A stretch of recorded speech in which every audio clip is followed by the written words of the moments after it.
आज 27वां पुष्प लेकर मैं आपके सामने आया हूं। आज का जो विषय है वह हेरिडिटरी यानी आनुवंशिकता, यह विषय हमारा आज का रहेगा। तत्पूर्व हम गुरुजनों का आशीर्वाद लेते हैं, उन्हें प्रार्थना करते हैं और अपने कार्यक्रम की शुरुआत करते हैं। गुरुर्ब्रह्मा गुरुर्विष्णु गुरुर्देवो महेश्वरः, गुरुर् साक्षात् परब्रह्म तस्मै श्री गुरवे नमः। गुरवे नमः। गुरुवे नमः।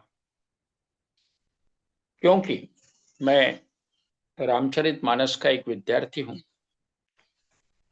रामचरितमानस में जो भी अच्छाइयां दी है उसको मद्देनजर रखते हुए मैं अपने जीवन में हर स्टेज के ऊपर पहल की हूं। रामचरितमानस ग्रंथ एक अलौकिक ग्रंथ है, जीवन परिवर्तन करने वाला ग्रंथ है, जीवन में सुख समृद्धि संपन्नता देने वाला ग्रंथ है। शंकर जी ने यह कथा पार्वती को सुनाई और इसलिए शंकर पार्वती को वंदना करना हमारा कर्तव्य बनता है। भवानी शंकरो वंदे श्रद्धा विश्वास रूपिणो, याभ्याम विना न पश्यन्ते सिद्धा स्वांतः स्थमेश्वरम्। अर्थात श्रद्धा और विश्वास के स्वरूप श्री पार्वती जी और श्री शंकर जी की मैं वंदना करता हूं, जिनके बिना सिद्धजन अपने अंतःकरण में स्थित ईश्वर को नहीं देख सकते। मेरे जीवन में कई गुरुवर्य मुझे प्राप्त हुए हैं। जीवन के हर पड़ाव पे आवश्यकता के अनुसार मुझे गुरु प्राप्त हुए। मेरे जीवन में कई बार मुझे मौके मिले कि किसी गुरु ने मुझे पहचाना और शिष्य बनाने के लिए इच्छा जाहिर की, मगर मैं एक जानता हूं कि जो भी आत्मा इस धरती पे आया हुआ है कुछ संस्कार लेके आया है और भविष्य के लिए संस्कारमय होना चाहता है, और इसके लिए आवश्यकता के अनुसार गुरु हाजिर होते हैं, प्राप्त होते हैं, और उसको जैसे एक कुम्हार मट्टी के घड़े को शेप देता है वैसा हर गुरु उस चेले को आवश्यकता के अनुसार शेप देता है। और इसीलिए मैंने जो जो गुरु मुझे प्राप्त हुए हैं उनका पूर्ण मैंने लाभ लिया है। मुझे ऐसे भी गुरु प्राप्त हुए हैं कि जिन्होंने कहा कि आज तक मेरे पास कई लोग आए, चंद दिनों के लिए आते हैं, बाद में आना बंद कर देते हैं। मैंने उनके सामने प्रस्ताव रखा कि ये चेला वैसा नहीं है, ये चेला आपको पूरा निचोड़ेगा। आपने जो भी ज्ञान प्राप्त किया है, आपके अंदर जो भी शक्तियां हैं, उसको मैं पूर्णतः निचोड़ के स्वीकार करूंगा, छोड़ूंगा नहीं। और वैसे ही मैंने आज तक किसी गुरु को छोड़ा नहीं है। जितना हो सके उनसे ज्ञान प्राप्त किया। अभी गुरु पूर्णिमा पास में है, मैं जितने भी मुझे गुरुवर्य प्राप्त हुए हैं उनके मेरे पास फोटो हैं, उनकी मैं पूजा अर्चना करता हूं, उनको याद करता हूं, उन्हें धन्यवाद देता हूं और फिर अपने अगले वर्ष की शुरुआत करता हूं। अभी हमेशा की तरह हमें आज एक 5 मिनट का ध्यान करना है, ज्यादा वक्त हम नहीं बिताएंगे। फिर हमारा जो जीवन का उद्देश्य है, जीवन परिवर्तन करना जहां आवश्यक है, उस विषय को आगे लेके और फिर हम हेरिडिटरी यानी आनुवंशिकता की तरफ मुड़ेंगे। सर्वप्रथम आनुवंशिकता का विषय आज लेने की आवश्यकता क्यों पड़ी, यह भी मैं विचार आपके सामने रखूंगा। तत्पूर्व हम एक 5 मिनट का ध्यान करते हैं। मैंने ध्यान क्यों करते हैं इसका उद्देश्य भी हर बार आपके सामने रखा है। चश्मा उतार ले, आंखें बंद कर ले। किसी गुरु, किसी देवता जिनके ऊपर आपकी श्रद्धा है, उनको याद करते हुए उनके नाम का उच्चारण भी कर सकते हैं, मगर उच्चारण करते समय दो उच्चार के बीच में गैप को बढ़ाते जाएं। धीरे धीरे उच्चार समाप्त हो जाएंगे, मन शांत हो जाएगा, ध्यान लग जाएगा। श्री राम।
रे राम। दोनों हाथों को मसेरे, चेहरे के ऊपर घुमा के धीरे धीरे आंखों को खोला जाए। जैसे मैं हर बार कहता हूं कि जीवन एक साधना है। साधना, क्योंकि मैं एक विद्यार्थी रामचरितमानस का होने के नाते रामचरितमानस में जो भी साधना पद्धति दी है उसका मैं अवलंब करता हूं।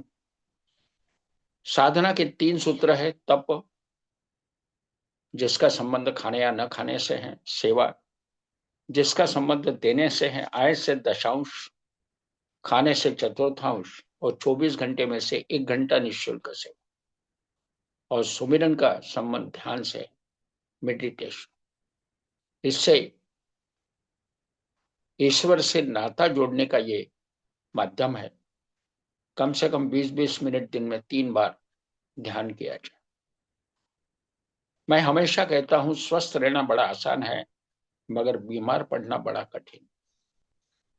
बशर्ते अगर हम कुछ चीजों का पालन करें तो यह अपने जीवन में निश्चित अनुभव आएगा कि स्वस्थ रहना बड़ा आसान है। बच्चों के प्रति कम से कम 10 बजे तक कुछ नहीं, खाली पेट माँ का दूध सूखने के बाद में दूध बंद कर देना चाहिए। उसके बाद में हरे पत्तों का रस लिया जा सकता है, जिसका जिक्र मैंने हर बार किया है। उसके अंदर क्लोरोफिल नाम का द्रव्य होता है, और मानसून की अवस्था में इन्फेक्शन की जो गुंजाइश रहती है उसे भी दूर करने में यह क्लोरोफिल मदद करता है। फल सब्जी जीवन में ज्यादा से ज्यादा लें, अनाज कम, फल सब्जी ज्यादा। बच्चों के प्रति अनाज के बारे में सोचने की जरूरत नहीं है, मगर फल सब्जियों का प्रमाण बढ़ाते हैं। बड़ों के संबंध में जिनकी उम्र 25 के ऊपर गई है, शरीर का बढ़ना रुक गया है, इसलिए बढ़ाने वाली चीजों को रोक देना चाहिए। वैसे ही उनके संबंध में भी सुबह 12 बजे तक कुछ नहीं, दोपहर के बाद जैसे कुदरत ने दिया है फल सब्जी सलाद अंकुरित अनाज वगैरह वगैरह, इसको दोपहर में लिया जाए। रात में एक समय का भोजन, क्योंकि खाना ये केवल टूट फूट को दूर करता है। जो सेल्स मरते हैं, जो सेल्स पैदा होते हैं, तो ये जो सेल्स की साइकिल है उसको मेंटेन करने हेतु हमें खाने की जरूरत है। इसलिए मेहनत के बाद खाना और खाने के बाद विश्राम, यह सिलसिला अगर हम अपनाते हैं, खासकर मानसून में सिंसियरली अपनाते हैं, तो मेरा ये मानना है कि मानसून के जो भी दुष्परिणाम होते हैं, सर्दी खांसी बुखार बदन दर्द वगैरह वगैरह, उससे ये निश्चित है कि आप मुक्ति पा सकते हैं। अगर ऐसा कुछ हुआ भी तो चिंता की कोई बात नहीं है। केवल सप्ताह में 2 बार का इनेमा ले ले, गंदगी निकल जाएगी, शरीर तंदुरुस्त बनेगा। और उपवास के संबंध में मैंने हर बार जिक्र किया है कि fasting is a process of rejuvenation. शरीर का पुनरुज्जीवित होने के लिए उपवास का अपना महत्व है। इसलिए सप्ताह में 1 दिन, महीने में 3 दिन, और 6 महीने में 9 दिन का उपवास करें। अभी आते देवी के नवरात्र में हम लोग उपवास करने वाले हैं। हम 2 सप्ताह पहले से ही उपवास का महत्व बताएंगे। नवरात्रि उपवास कैसे किया जाए, उसकी शुरुआत कैसे हो, इसके बारे में मैं नहीं तो कम से कम 2 सप्ताह निश्चित इस पे रोशनी डालूंगा, और टेक्निकली रोशनी डालूंगा। ये नहीं कि केवल आध्यात्मिक लेवल पे ही बात नहीं, शरीर पे होने वाला परिणाम और उस परिणाम से मुक्ति कैसे पाया जाए, शरीर तंदुरुस्त कैसे बना रहे, और अगले 6 माह हम बीमारी से कैसे बचे रहे, कैसे मुक्त रहे और शक्ति संपन्न रहे, इसके बारे में मैं 2 सप्ताह पहले रोशनी डालने की कोशिश करूंगा। आज का विषय अभी हम लोग आगे लेते हैं, हेरिडिटरी, आनुवंशिकता। अब इसमें खास बात यह है कि मैंने आनुवंशिकता यह विषय लेके आगे क्यों बढ़ा, इसके ऊपर थोड़ा रोशनी डालूंगा। मैं हमेशा सोचता रहा कि किसी भी डॉक्टर के पास हम लोग जाते हैं, किसी एक्सपर्ट के पास हम लोग जाते हैं, तो हमें हमारे बीमारी को देखते हुए डॉक्टर का एक ही सवाल होता है, आपको डायबिटीज है, आपके परिवार में किसी को था? अगर आपको स्किन डिसीज है तो क्या स्किन डिसीज से कोई पीड़ित आपके परिवार में थे? आपको अस्थमा अगर है तो क्या आपके बाबा दादा परदादा इनको किसी को अस्थमा की शिकायत थी? ये सवाल पूछे जाते हैं, और उसके अनुसार उस व्यक्ति को ट्रीटमेंट दी जाती है। अब मैं हमेशा यह सोचता रहा कि कोई भी डॉक्टर बीमारी को रिलेट करता है पीढ़ी से, क्यों ना ऐसा भी कोई डॉक्टर हो कि जो आपके स्वास्थ्य को आपकी पीढ़ी से रिलेट करे? स्वास्थ्य के ऊपर सवाल क्यों नहीं? क्या रोग ही कैरी फॉरवर्ड होते हैं? दादा, परदादा, पिताजी, इनके शरीर के क्या केवल रोग ही कैरी फॉरवर्ड होते हैं, आगे बढ़ते हैं? स्वास्थ्य नहीं होता? क्या स्वास्थ्य के ऊपर रोशनी डालना जरूरी नहीं है? मैं इसके ऊपर काफी दिनों से सोच रहा था, और गत शनिवार के बाद मेरे बात दिमाग में आई कि हेरिडिटरी अगर रोग से संबंध रखती है तो हेरिडिटरी स्वास्थ्य से भी संबंध रख सकती। मैं हेरिडिटरी के संबंध में टेक्निकलिटी में नहीं जाऊंगा, मेडिकल साइंस में नहीं जाऊंगा। जीन्स क्या होते हैं, जीन्स के कारण हेरिडिटरी कैसी होती, मुझे उससे कोई मतलब नहीं है। वो रिसर्च वर्क है। रिसर्च करने वाला व्यक्ति नई चीज का संशोधन करता है और समाज में उस चीज को उतारता है, ताकि शरीर में क्या होता है, क्या परिवर्तन होते हैं, उसको टेक्निकली वो समझा सके। मैं एक कॉमन व्यक्ति के नाते एक कॉमन समाज में उतरा, जिन्हें मुझे टेक्निकल नॉलेज देने की आवश्यकता नहीं है। रोजमर्रा के जीवन में मुझे क्या आवश्यकता है, ये बड़ी सादी सिंपल भाषा में मैं आपके सामने रखना चाहूंगा, जिसका अवलोकन मैंने समाज में अनेक लोगों में किया हुआ है, अपने परिवार में किया हुआ है। मैं इसके लिए बड़ा एक सिंपल उदाहरण देना चाहूंगा। संत रामदास स्वामी,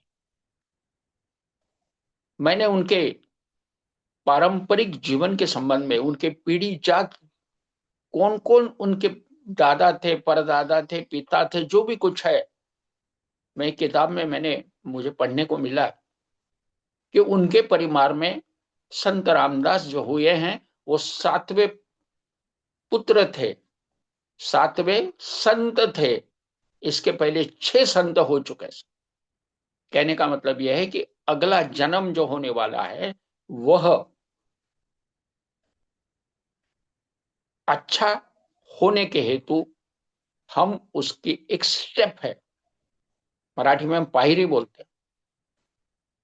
किसी ध्येय की तरफ जाते समय हमें कुछ पायरियां क्रॉस करनी पड़ती। वैसे ही हमारे पीढ़ी में एक पहुंचा हुआ व्यक्ति, एक संत, एक साइंटिस्ट, एक खिलाड़ी, एक नेता अगर पैदा होना है तो उसकी शुरुआत कुछ पीढ़ियां आगे पहले से ही होती है। और इसका जो मेरा ऑब्जर्वेशन है, जो मेरा अध्ययन है, चिंतन मनन है, उसी के संबंध में आपके सामने मैं रोशनी आज डालने की कोशिश करूंगा। उसके बाद थोड़ा और एक मुद्दा आपके सामने रखूंगा कि कुछ चर्चा कुछ लोगों के साथ मैंने की, और उस चर्चा में एक मुद्दा सामने आया कि मैं जो 1.5 घंटे का वक्त लेता हूं, जहां के अक्सर हर वक्ता को 1 घंटा दिया है, मैं 1.5 घंटा लेता हूं, और आज तक उसकी आवश्यकता भी थी। इसके बाद मैं कोशिश करूंगा अगले शनिवार से कि मैं 1 ही घंटा लूं, ताकि सवाल जवाब के लिए भी मौका मिले, और भला बचे हुए विषय को भले ही मैं अगले शनिवार को लूंगा। सो अगले शनिवार से मैं कोशिश में रहूंगा कि मैं 1 घंटे में ही अपने विषय को समाप्त करूं। अभी हम लोग थोड़ा आगे बढ़ते हैं। ये जो मुद्दा है, इस मुद्दे को थोड़ा सा अधिक मैं स्पष्ट करना चाहूंगा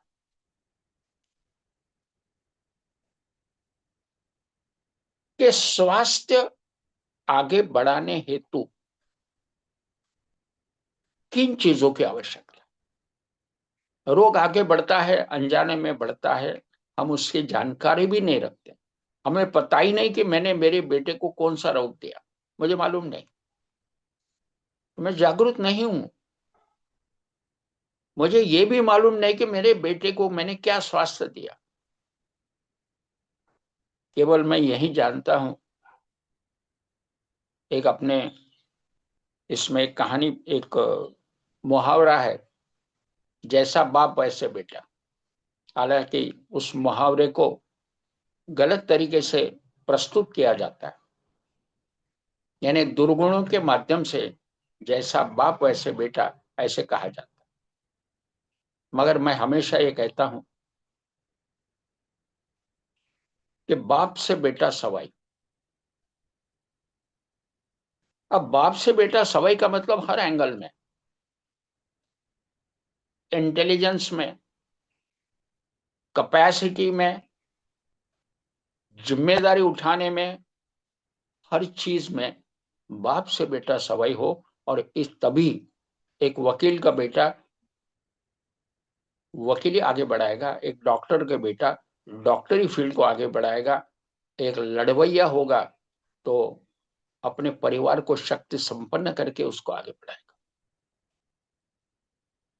इस दृष्टि से अगर हम सोचें तो हमें कौन सी सावधानी बरतनी चाहिए।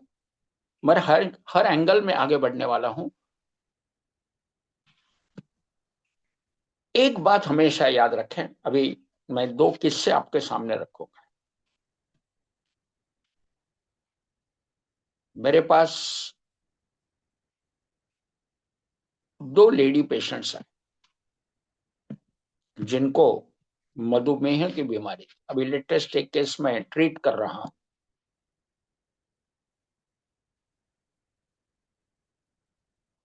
फर्स्ट इशू के बाद में सेकंड इशू चाहिए, मगर फर्स्ट प्रेगनेंसी में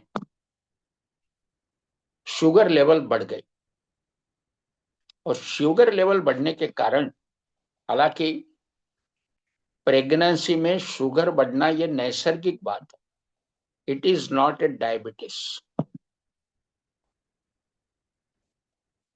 प्रेगनेंसी में जब बच्चा बढ़ता है तो गर्भाशय का प्रेशर पैंक्रियाज पे आता है।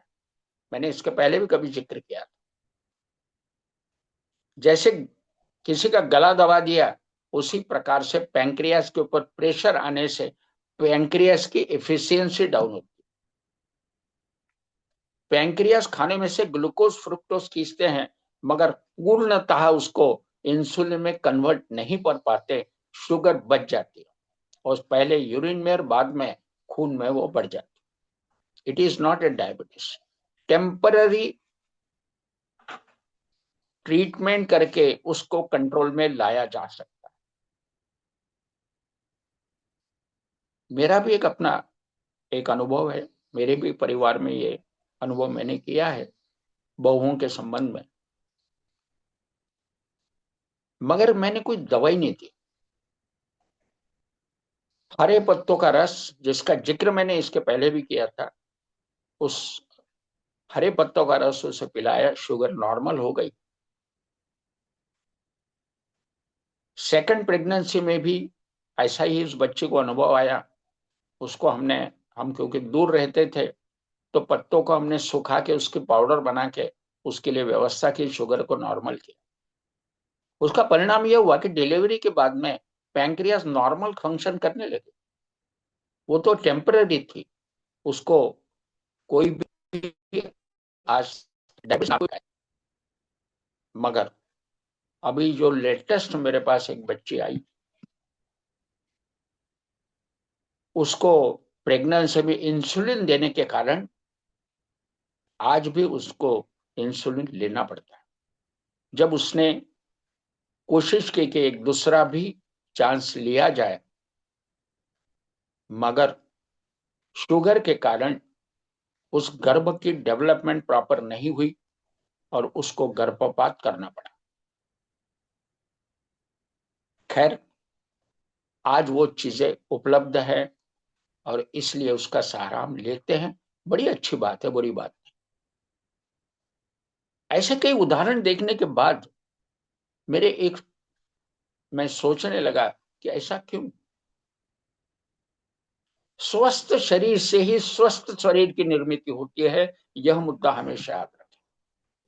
अस्वस्थ शरीर से अस्वस्थता पैदा होती, तो क्यों ना हम स्वस्थता के दृष्टि से अपने जीवन में देखें, झांकें, कोशिश करें, परिवर्तन लाने की कोशिश करें, ताकि आगे वाली पीढ़ी तंदुरुस्त बनी रहे।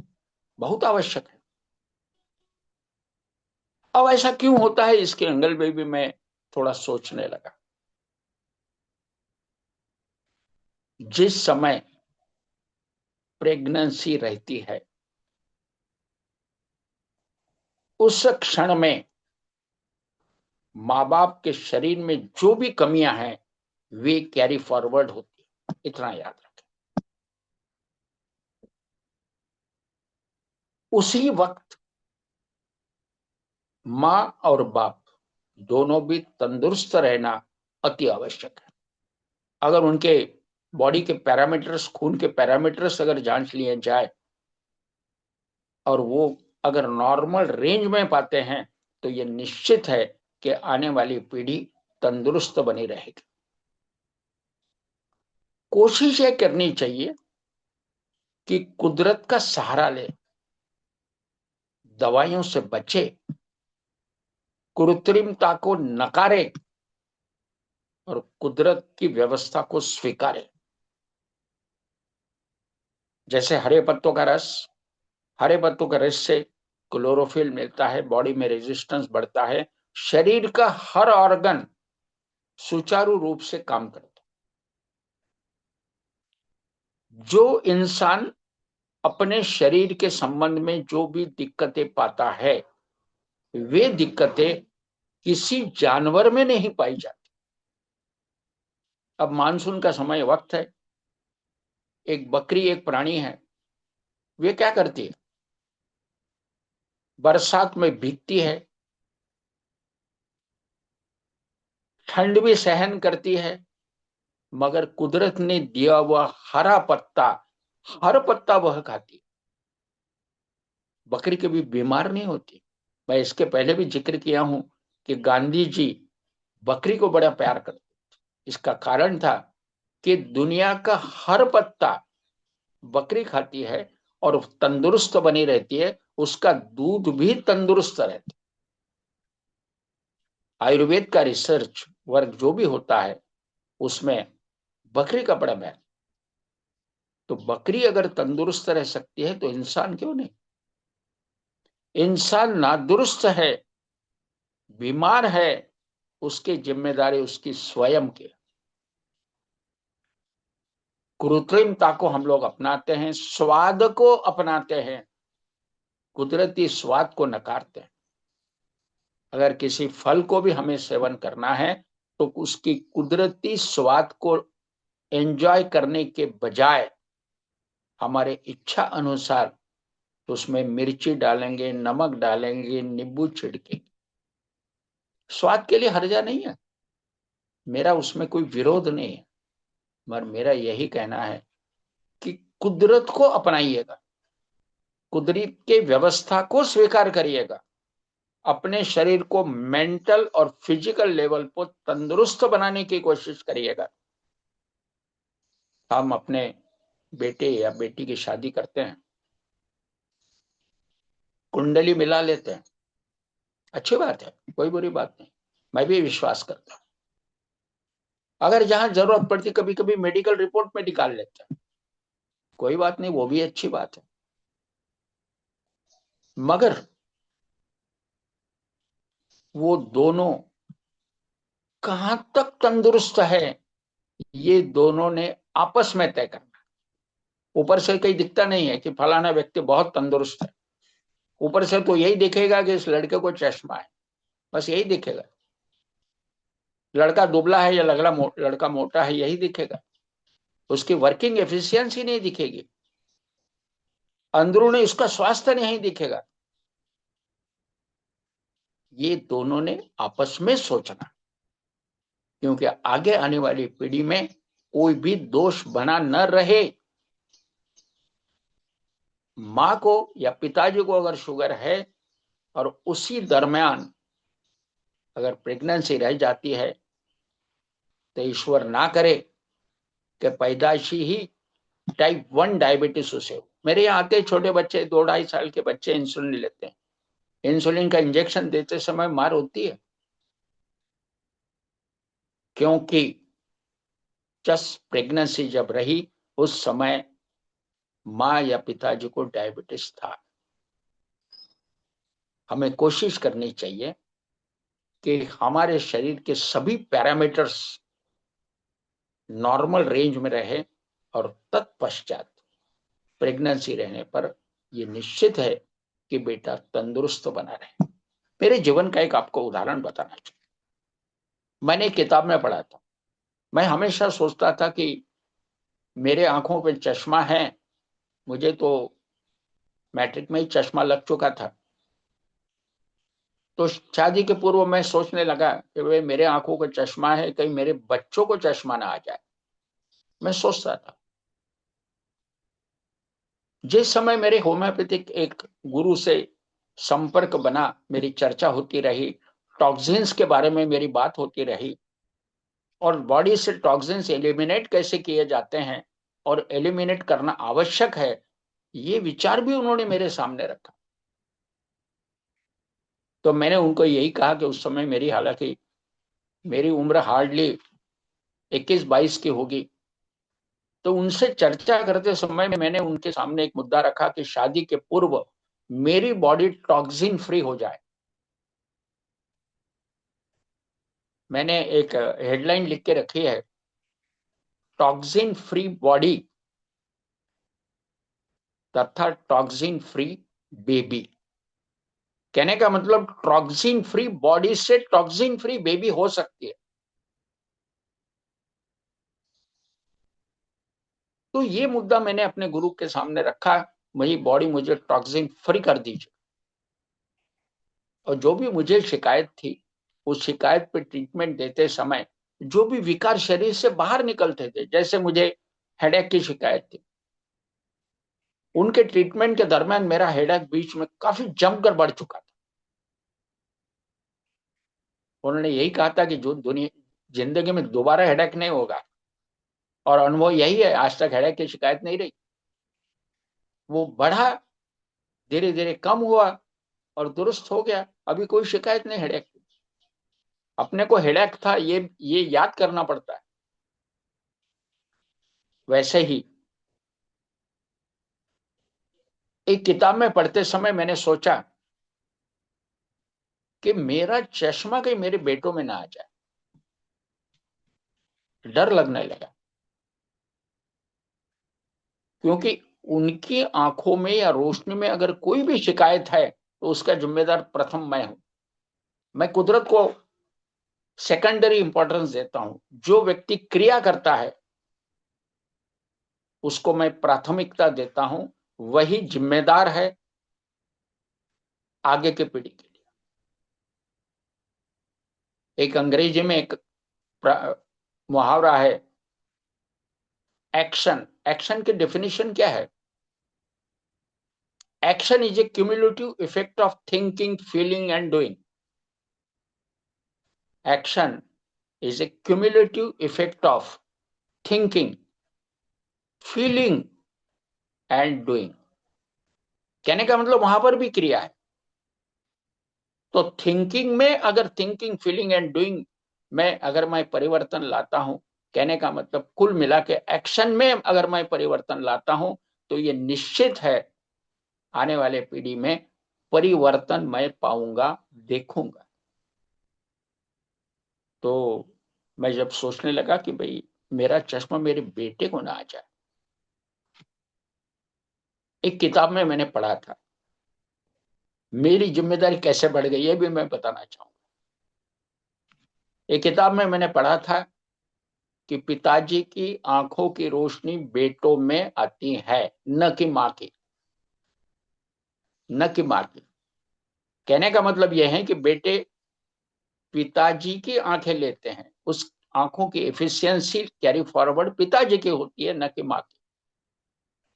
अब खुदा ने खास्ता ऐसा हुआ कि जब शादी में खड़े रहे तो एक लड़की जिसको पहले से ही चश्मा है वो मेरे देखने में आई। मैंने नकारा, मनी मन क्षमा मांगी, मगर नकारा। नकारा इसलिए क्योंकि मुझे भी चश्मा, अगर उसे भी चश्मा लगे तो आने वाला बेटा किसका नाम लेगा? अगर ये दोनों का दोष अगर उसमें कैरी फॉरवर्ड होते हैं, हालांकि उसका संबंध कितना है मैं नहीं जानता हूं, मगर अनुभव तो मुझे बता रहा है। अनुभव के आधार पे, अध्ययन के आधार पे मैं अपने निर्णय को बदल दिया। हाँ, अनुभव वैसे ही आया जब मेरा पहला, दूसरा, तीसरा, तीनों बच्चे जब थर्ड या फोर्थ स्टैंडर्ड में गए, उन्हें माथे में दर्द होने लगा, आंखों की जांच की, चश्मा लगा। और चश्मा लगने के बाद में मैंने तीनों बच्चों को थर्ड या फोर्थ स्टैंडर्ड में उनको चश्मा लगा, मगर नंबर कुछ भी नहीं था। उनको देखने में थोड़ी सी क्लैरिटी कम पड़ती थी, वो क्लैरिटी को बढ़ा दिया डॉक्टर ने, चश्मा लगा लिया। और मैंने अपने 12 अक्षर पद्धति का सहारा लिया, वो भी मैं आपके सामने रखना चाहूंगा। अगर किसी बच्चे का चश्मे का नंबर अगर हमें कम करना है तो क्या करना चाहिए, यह भी विषय मैं आपके सामने रखना चाहूंगा। मैंने 12 अक्षर का सहारा लिया और 6 महीने के अंदर बच्चों की आंखों की रोशनी इंप्रूव हो गई, चश्मा छूट गया, और आखिरी तक कॉलेज के एजुकेशन तक उन्हें कोई भी शिकायत नहीं थी, न चश्मा था। अब हालांकि उम्र के अनुसार, क्योंकि मेरे तीनों बेटे बेटे जो है 40 के ऊपर ही हैं, अब उम्र के अनुसार नजदीक का चश्मा या दूर का चश्मा लगना ये लाजमी है, उसमें पिता का कोई दोष नहीं है। पिता ने अपने कर्तव्य को पूरा किया जागरूकता के साथ।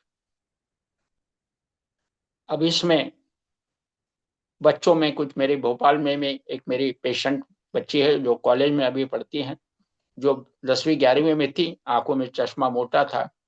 तो उसकी दादी मुझे हमेशा फोन करती थी, तो मैंने भी उनको वो ट्रीटमेंट 12 अक्षर की क्या करना है ये बताया, आपके सामने भी, क्योंकि मैंने 12 अक्षर के क्लास ले चुका हूं।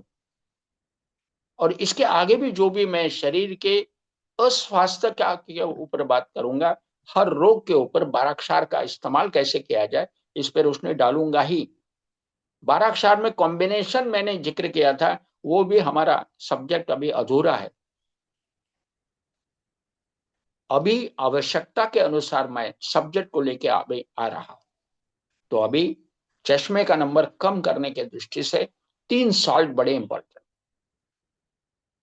मैं धीरे बताता हूं, भले मैं अपने व्हाट्सएप ग्रुप पे बाद में डाल दूंगा।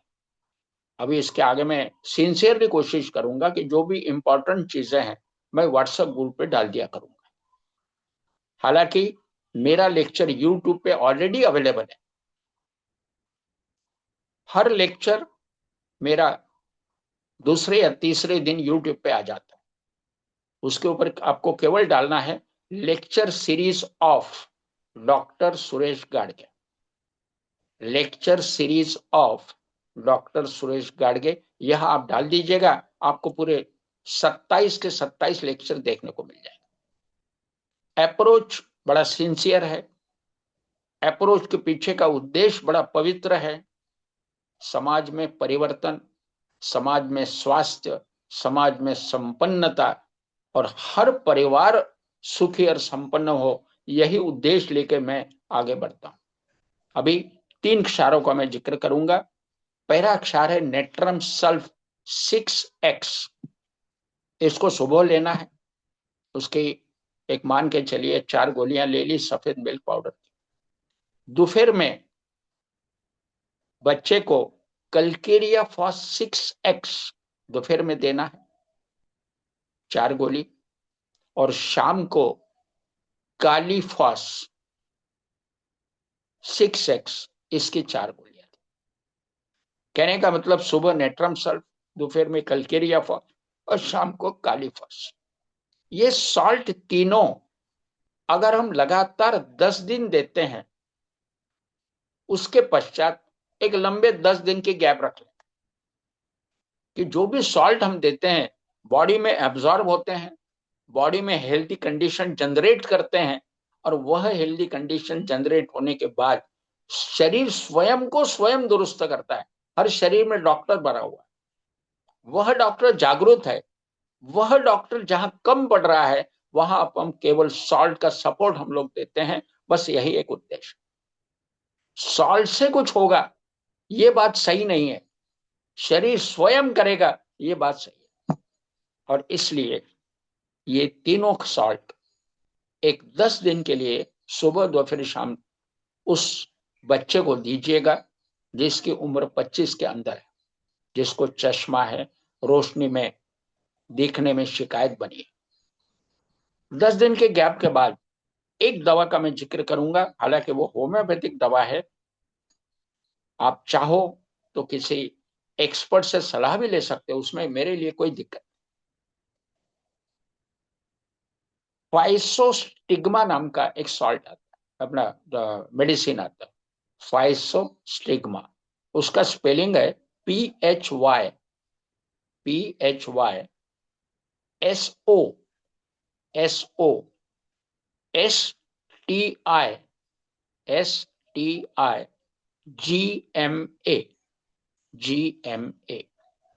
PHYSOSTIGMA।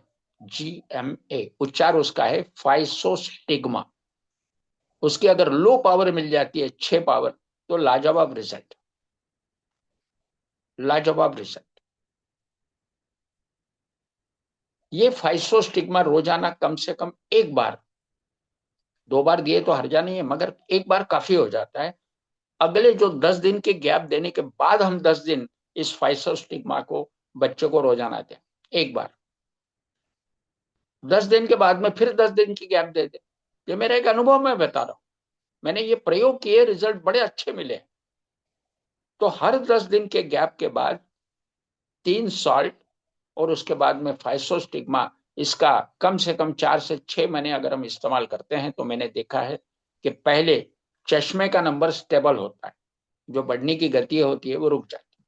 हालांकि ये सॉल्ट बच्चों में जैसा देना है, मैं बच्चों के संबंध में बात कर रहा हूँ, ये बड़ों में भी दिया जा सकता है, ऐसी कोई बात नहीं।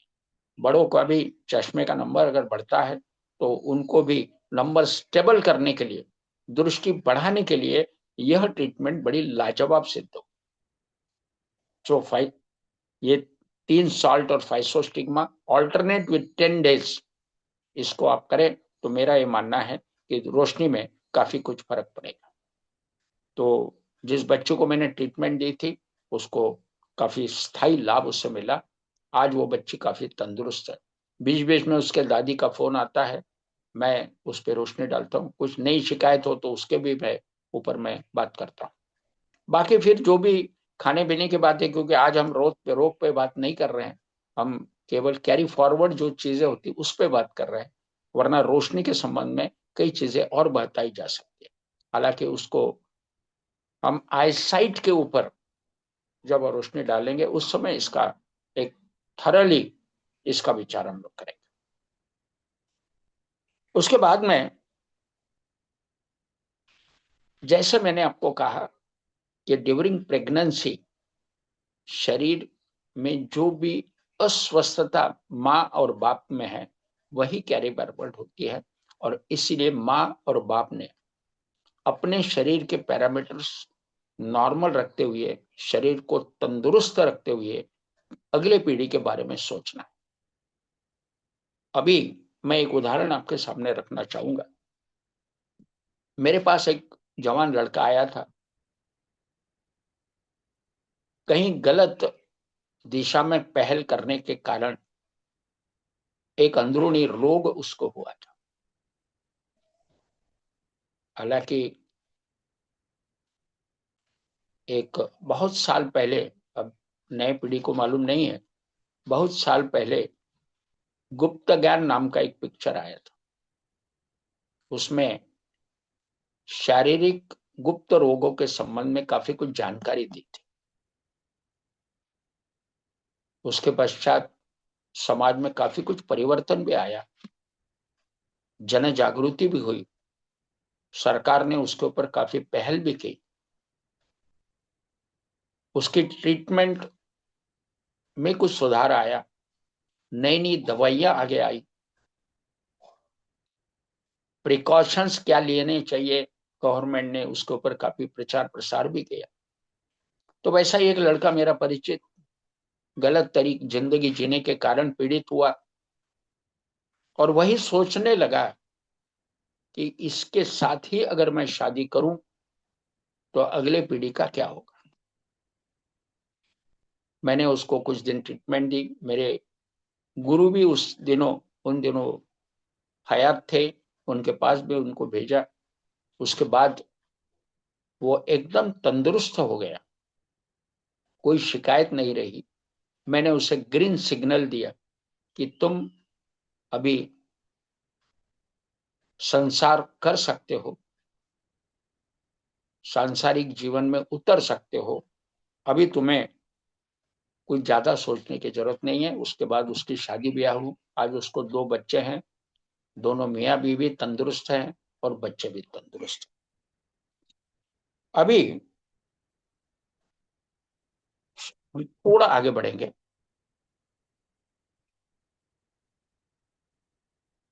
जैसे मैंने आंखों के संबंध में के बारे में बताया, शारीरिक अस्वस्थता के बारे में बताया, वैसे ही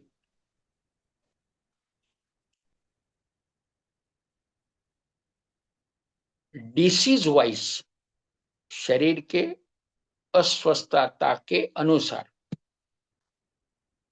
अस्वस्थता कैसे पैरी फॉरवर्ड होती है, कुछ मुद्दे मैं आपके सामने रखना चाहूंगा।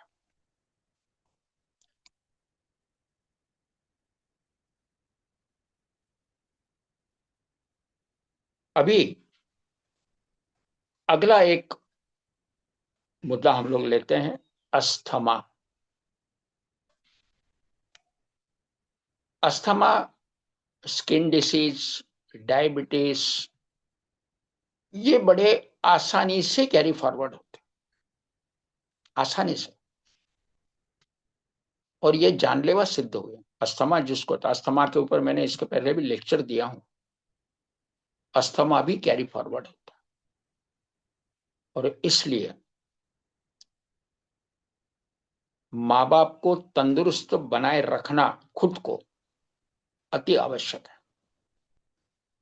तो समाज में कुंडली मिलाना ठीक है, अपने जगह सही है, मेडिकल रिपोर्ट निकालना ये भी अपने जगह बिल्कुल सही, मगर उस कपल ने अपने आप में ये सोचना चाहिए कि अंदरूनी मैं कितना स्वस्थ हूं, मैं वैचारिक लेवल पे कितना स्वस्थ हूं, शारीरिक लेवल पे मैं कितना स्वस्थ हूं। और अगर अस्वस्थता कोई भी पाई जाती है तो उसके समाज में कई मार्ग, कई एक्सपर्ट लोग अवेलेबल हैं, उनसे मार्गदर्शन लेना चाहिए और फिर सांसारिक जीवन में उतर के अगले पीढ़ी के लिए स्वस्थता बहाल करनी चाहिए, स्वस्थता को कैरी फॉरवर्ड करना चाहिए, न कि रोगों को। अभी अस्थमा के संबंध में भी मैं इसके पहले भी जिक्र किया था। अस्थमा ये कोई न दुरुस्त होने वाला बीमारी नहीं है, ये दुरुस्त होने वाली बीमारी। मैंने अस्थमा के ऊपर जिक्र किया था कि it's a accumulation of cough. आपको ये देखना है, जिनकी उम्र 25 से ऊपर गई उनको हमेशा याद रखें कि फैट और स्टार्च से बचे। फैट में तेल घी मसाले आते हैं और स्टार्च में भात यानी चावल, आलू और साबूदाना आता है। इसका सेवन सीमित मात्रा में करें, आवश्यकता के अनुसार करें। मेरा ये मानना है कि आप में कफ प्रवृत्ति कम बनेगी और आगे वाले पीढ़ी में कम कैरी फॉरवर्ड होगी। बच्चा पैदा होते के बाद भी आपको वही किस्सा दोहराना है। उसको माँ का दूध सूखने के बाद में ऊपरी दूध कम से कम देना है, नहीं के बराबर देना है। जब बच्चा 6 महीने के बाद खाने पे आता है तो दूध की मात्रा कम करके और खाने को, वो भी कुदरती खाने को, जैसे फल सलाद सब्जी, इसका प्रमाण और चावल दाल का प्रमाण कम करें। मैंने गए टाइम जिक्र किया था कि चावल के पानी के जगह दाल का पानी उत्तम रहेगा, क्योंकि स्टार्च के पानी में, यानी चावल के पानी में स्टार्च होता है, उससे कफ प्रवृत्ति बढ़ती। उसके बाद में जो भी अस्थमा पेशेंट है, उन्होंने अपने को दुरुस्त करना है।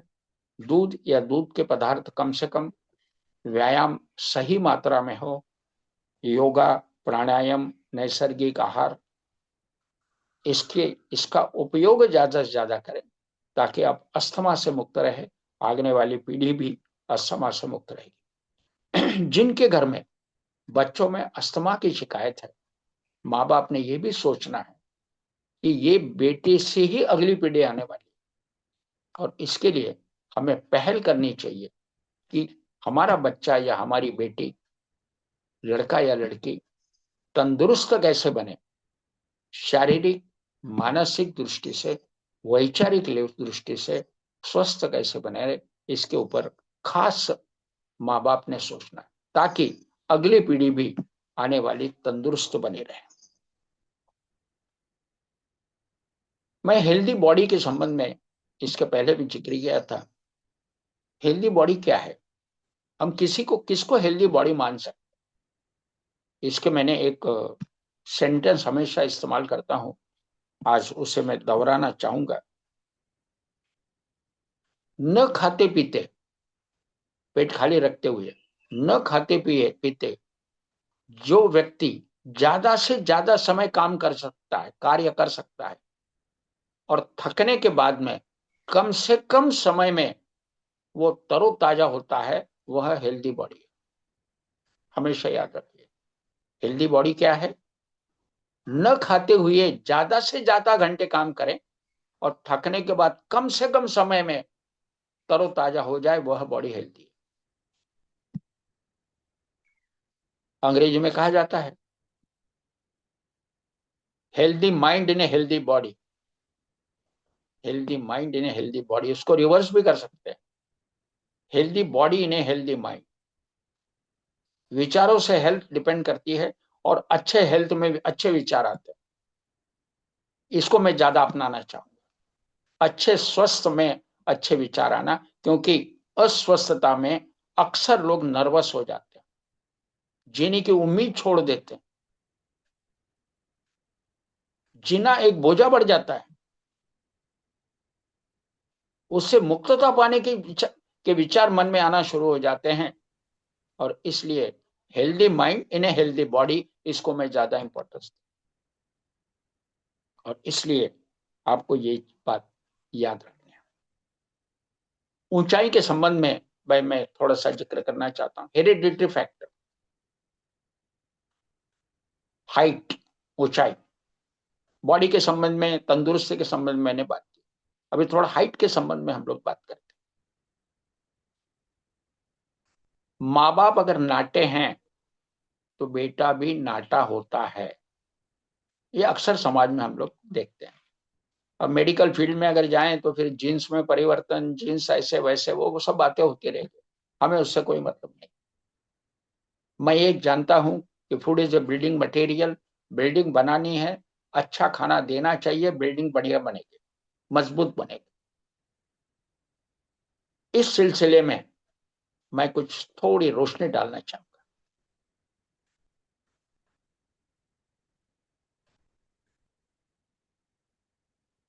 जैसा बाप वैसा बेटा, जितना बाप ऊंचा या माँ ऊंची, उतना ही बेटा ऊंचा।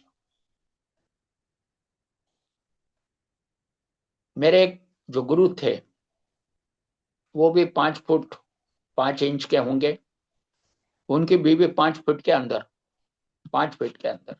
अब आप अंदाज लगाइए कि होने वाला बेटा कितना ऊंचा होगा। अब बेटे हुए तो थोड़े नाटे तो थे ही। अब हमारे गुरु होम्योपैथिक में एक्सपर्ट, होम्योपैथिक का उन्होंने अध्ययन किया हुआ, और ऊंचाई कैसे बढ़ाएं इसके ऊपर सलाह देने वाले। उन्होंने पहला प्रयोग अपने बेटों पे किया।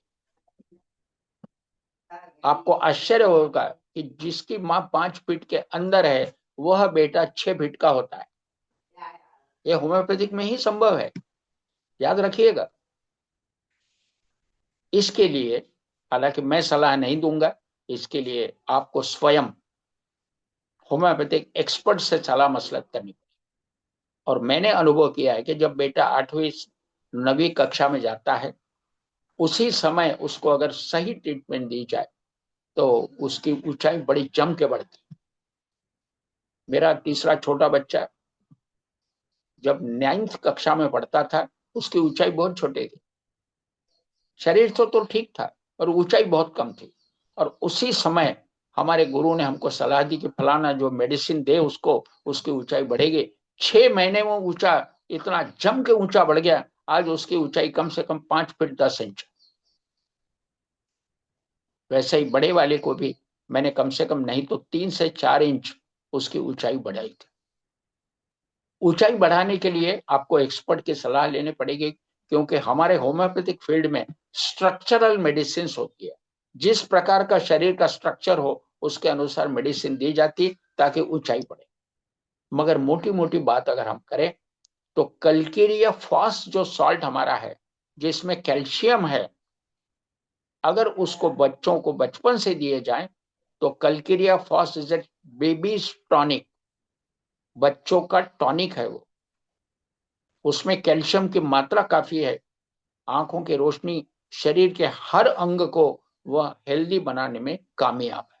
सो कल्केरिया फॉस 6x का सॉल्ट अगर हम उम्र के 10 तक बच्चों को देते हैं तो कैल्शियम की मात्रा काफी शरीर को मिलेगी, दांत अच्छे बनेंगे, बोन्स मजबूत होंगे, ऊंचाई बढ़ेगी, बच्चे काफी एक्टिव बनेंगे। मैंने ऐसे भी प्रयोग किए हैं कि बच्ची इतनी एक्टिव हो गई कि माँ बाप कहने लगे इसकी एक्टिविटी कम करने की कोई दवा हो तो दो, हम परेशान हो गए। ऐसा भी होता है, हालांकि रिवर्सल इज नॉट पॉसिबल। सो ऊंचाई के दृष्टि से मैंने बात की कि ऊंचाई भी बढ़ाई जा सकती। हमारा कर्तव्य है, माँ बाप का कर्तव्य है कि बेटा ऊंचा पूरा तंदुरुस्त बने। अक्सर हमारी एक विचारधारा है, वकील का बेटा चाहता है कि मेरा बेटा अच्छा वकील कैसे बने, व्यापारी चाहता है कि मेरा बेटा बढ़िया व्यापारी कैसे बने, डॉक्टर चाहता है कि मेरा बेटा बढ़िया डॉक्टर कैसे बने, उसके लिए दवा खाना, उसके लिए खुद का मकान, गाड़ी, इसकी पूरी की पूरी हम लोग व्यवस्था करते हैं। मगर कभी हमने तंदुरुस्ती की तरफ ख्याल किया है? अगली पीढ़ी की हर प्रकार की व्यवस्था माँ बाप कर देते हैं, मगर मैं मेरे बेटे को देते समय क्या दिया और क्या देने में मैं नाकामयाब रहा, इसके ऊपर सोचना अति आवश्यक। बेटा अगर तंदुरुस्त है अपने जीवन में कामयाब होगा, बिल्कुल होगा, क्यों नहीं होगा। एक्शन सही होनी चाहिए, क्योंकि एक्शन क्या है, it's a cumulative effect of thinking, feeling and doing. अच्छी सोच, अच्छी फीलिंग और अच्छी डूइंग, डूइंग यानी क्रिया। सो एक्शन सही हो तो निश्चित है परिणाम भी आपको सही मिलेगा। मैंने पहले जिक्र किया था, माँ बाप अपने को खुशहाल तभी समझते हैं जब बेटा सवाई होता है। बाप से बेटा सवाई अगर हो तो माँ बाप को लगता है कि हमने अपना जीवन सही ढंग से जिए, हमारा कर्तव्य हमने पूरा किया। बाप से बेटा सवाई हो, ऐसा ना हो कि दुर्गुणों के माध्यम से कई बार बेटों की तरफ या बाप माँ बाप की तरफ देखा जाता है, जैसा बाप वैसा बेटा, यह मुहावरा इस्तेमाल करने की जरूरत ना पड़े। हाँ, बाप से बेटा सवाई ठीक है। मैं हमेशा एक मराठी में एक मुहावरा है, उसको दोहराता हूं। हमारे टीचर लोगों ने भी वह मुहावरा हमारे सामने रखा था। पुत्र व्हावा ऐसा गुंडा, ज्याचा तिन्ही लोकी चंडा। हिंदी में कहना चाहूंगा, बेटा ऐसा पैदा हो ताकि त्रिलोक में उसका डंका बचे, त्रिलोक में उसका डंका बचे। आखिर थिंकिंग, फीलिंग एंड डूइंग के ऊपर हर चीज मौजूद, वही अति आवश्यक है।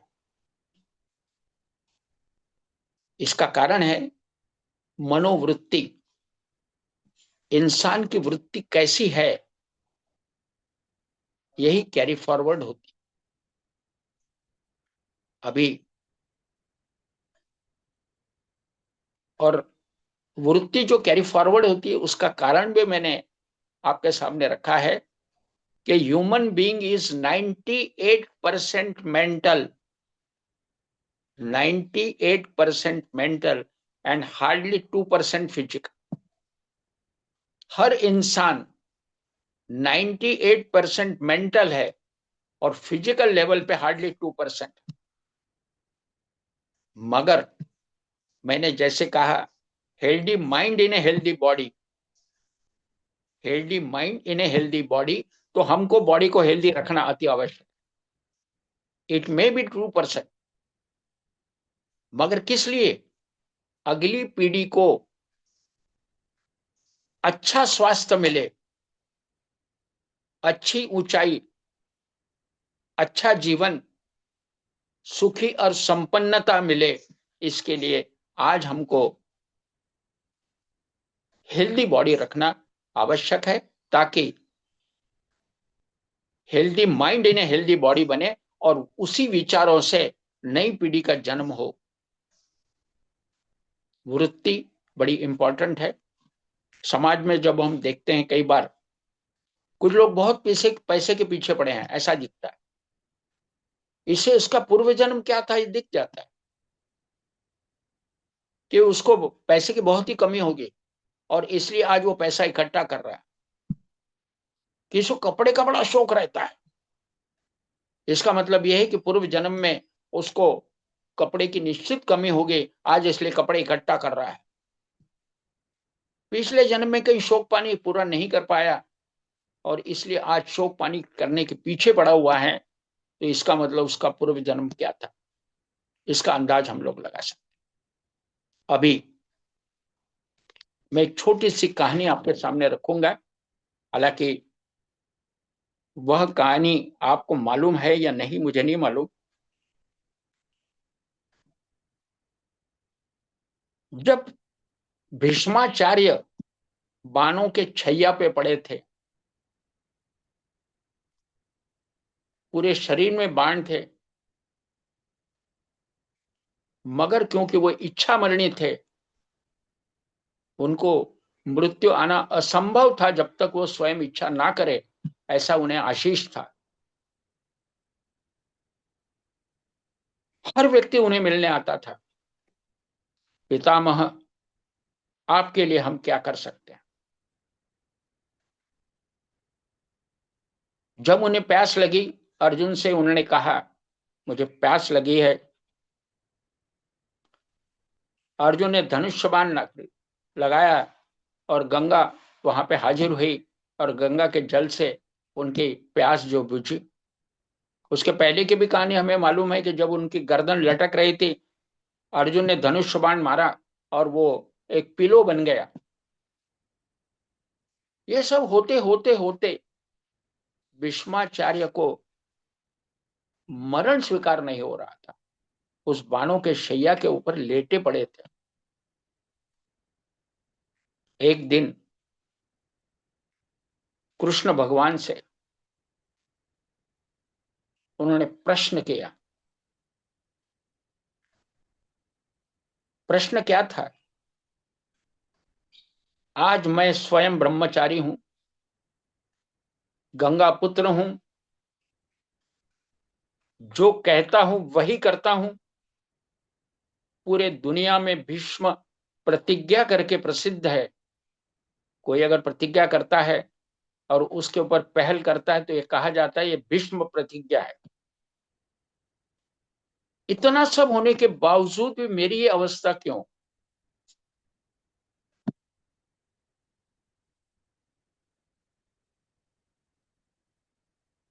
कृष्ण भगवान ने उनके आंखों के ऊपर हाथ रखा।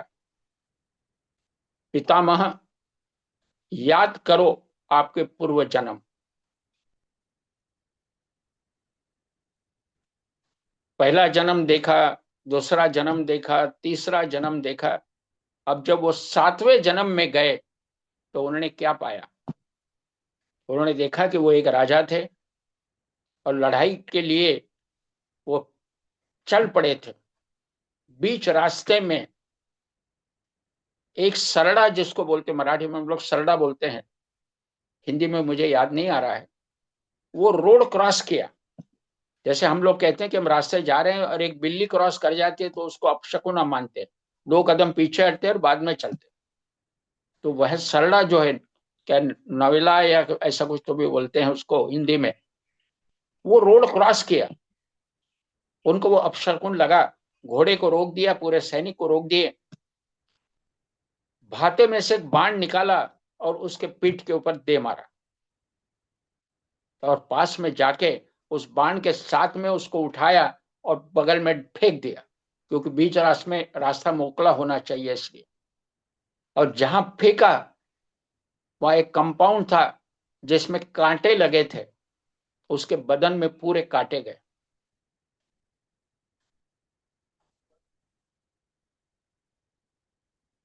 कृष्ण भगवान ने हाथ निकाल लिया। पितामह, जवाब मिल गया? बोले हाँ। जैसी करनी वैसी भरनी। जो सत्पुरुष होते हैं वो जैसे कर्म करते हैं उन्हें उसका हर्जाना भुगतना ही पड़ता है। मैंने एक किताब में पढ़ा था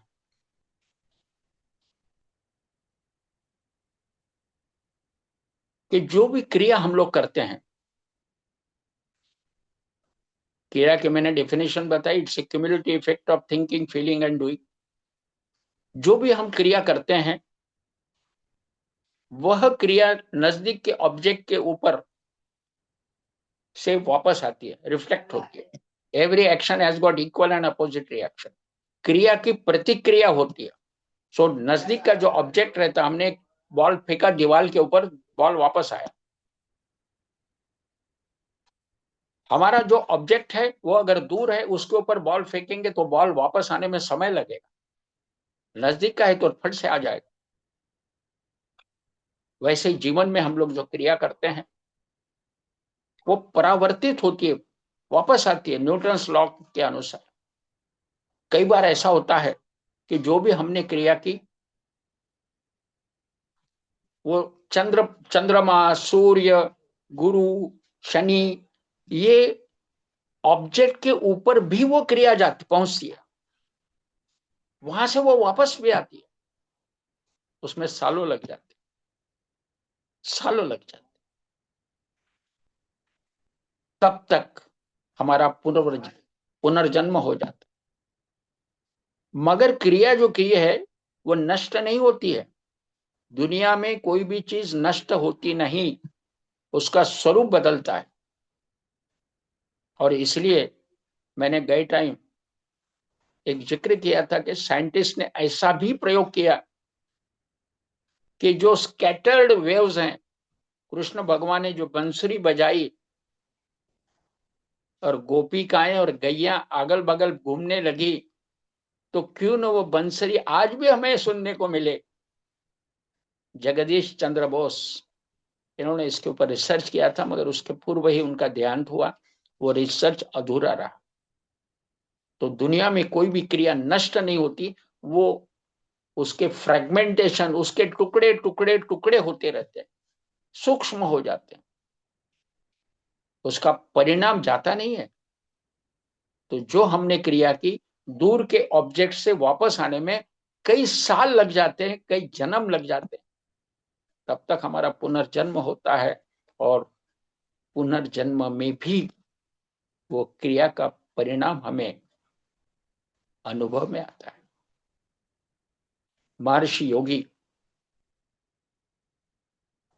वो किताब में ये बात भी जिक्र की थी कि जैसे एक पोस्टमैन रहता है, गाड़गे साहब का खत है, लेके आया, देखा कि गाड़गे साहब के दरवाजे में ताला लगा हुआ है, तो पड़ोस वालों से पूछता है, भाई गाड़गे साहब कहाँ गए? अरे वो तो बंगलोर गए अपने बेटे के यहाँ, उनका पता है आपके पास? बोले हाँ पता है। तो उस पत्र के ऊपर वो एड्रेस को काट देता है, कैरी फॉरवर्ड लिख देता है, और उसमें नया पता डाल के उस पत्र को पोस्ट में डाल देता। वहां पत्र पहुंचने के बाद में पता, बेटा बोलता है, अरे मेरे पिताजी तो कल ही निकल गए। अच्छा ठीक है, कोई बात नहीं। उस पते को फिर काट देता है और नया पता उसमें डाल देता है, पोस्ट में फिर डाल देता है। वह पत्र तब तक घूमता है जब तक वो गाड़गे साहब के हाथ में न पहुंचे, कैरी फॉरवर्ड होता रहता है। कहने का मतलब यही है कि जो भी क्रिया हमने की, जो भी सोच हमने रखी, वह नष्ट नहीं होती। उसके फ्रेगमेंटेशंस होते हैं, उसके टुकड़े होते हैं, मगर आखिर अपने मुकाम तक वह पहुंच ही जाती है। पत्र अपने एड्रेस तक पहुंच ही जाता है। ऐसा कभी नहीं होता कि पत्र ना पहुंचे। ऐसा कभी नहीं होता कि हमने भिंडी की बीज बोई और उसमें गवार लग गई। भिंडी के बीज बोई है तो भिंडी ही लगेगी, गवार के बीज बोई है तो गवार ही लगेगी। जो थिंग सो जो बोगे वही पाओगे। इसलिए अच्छा बो, अच्छा पाओ, अच्छा सोचो, अच्छा अनुभव करो। और यही सोच हमारे जीवन को स्थैर्य, संपन्नता, आनंद यह देने में कामयाब है। मैं ज्यादा अभी वक्त आपका नहीं लूंगा। अभी मैंने करीबन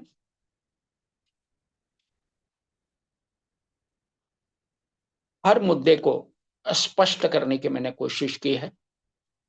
हमें मेडिकल पॉइंट ऑफ व्यू से ज्यादा ज्यादा सोचना नहीं है। हमें अनुभव के आधार पे हमें सोचना है।